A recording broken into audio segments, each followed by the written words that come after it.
À moins d'un an de l'élection présidentielle américaine, c'est un livre dont on débat beaucoup aux États-Unis. Et c'est normal, avec The Triumph of Injustice, les deux économistes français Emmanuel Saez et Gabriel Zucman offrent un ouvrage profond avec des données empiriques originales et des propositions fortes pour mettre fin à la dynamique inégalitaire du système fiscal américain. Le constat d'abord. Aujourd'hui aux États-Unis, les 1% les plus riches gagnent pratiquement 2 fois plus de revenus que la moitié la plus pauvre de la population.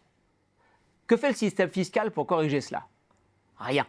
Tout type d'impôts et de prélèvements confondus, la fiscalité américaine apparaît comme une sorte de flat tax géante.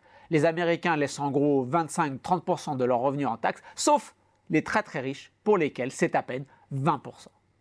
Les cotisations sociales et les taxes à la consommation prélèvent une part croissante des revenus des gens normaux, tandis que les plus riches bénéficient de revenus du capital de moins en moins taxés.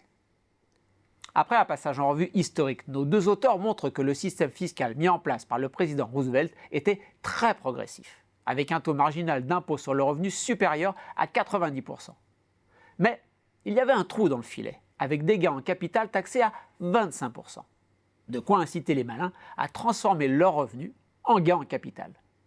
Le livre passe ainsi en revue diverses techniques mobilisées par les plus aisés, mais à chaque fois, le gouvernement est fermement intervenu pour y mettre fin. Prenons l'exemple des rachats d'actions. Lorsqu'une entreprise rachète ses titres, elle provoque des gains en capital pour les actionnaires qui vendent. Avant 1982, les rachats d'actions étaient interdits. Si une firme voulait rémunérer ses actionnaires, elle leur distribuait des dividendes, un revenu soumis au barème, alors très progressif, de l'impôt. À partir des années 80, tout change. Non seulement les taux d'imposition diminuent, mais les contrôles se relâchent. Un seul exemple. En 1975, 65% des plus gros héritages étaient audités, 8,6% en 2018.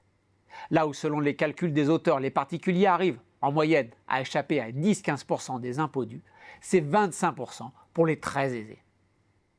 Au début des années 50, l'impôt sur les sociétés ramenait l'équivalent de 6% du revenu national. C'est moins de 1% aujourd'hui.